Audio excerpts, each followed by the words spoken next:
মোহনপুরে অবৈধভাবে কচ্ছপ বিক্রির অভিযোগে পুলিশি অভিযান, উদ্ধার 28টি কচ্ছপ, গ্রেপ্তার এক।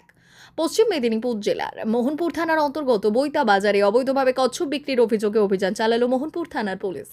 গোপন সূত্রে খবর পেয়ে পুলিশ ওই বাজার এলাকায় হানা দেয়। পুলিশ সূত্রে জানা গিয়েছে বৈতা বাজারে গোপনে কচ্ছপ বিক্রির কাজ চলছিল। নির্দিষ্ট তথ্যের ভিত্তিতে অভিযান চালিয়ে পুলিশ 28টি কচ্ছপ উদ্ধার করে। ঘটনায় জড়িত থাকার অভিযোগে একজনকে গ্রেপ্তার করা হয়েছে। উদ্ধার হওয়া কচ্ছপগুলিকে বন দপ্তরের হাতে তুলে দেওয়া হয়েছে বলে জানা গিয়েছে। ধৃত ব্যক্তির বিরুদ্ধে প্রয়োজনীয় আইনি পদক্ষেপ গ্রহণ করা হয়েছে বলে পুলিশ সূত্রে খবর।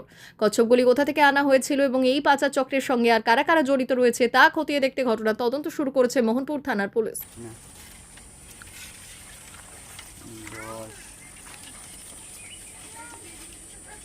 2 কিলোর হবে না একটু 11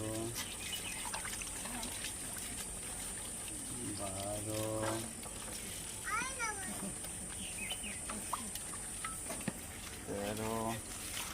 13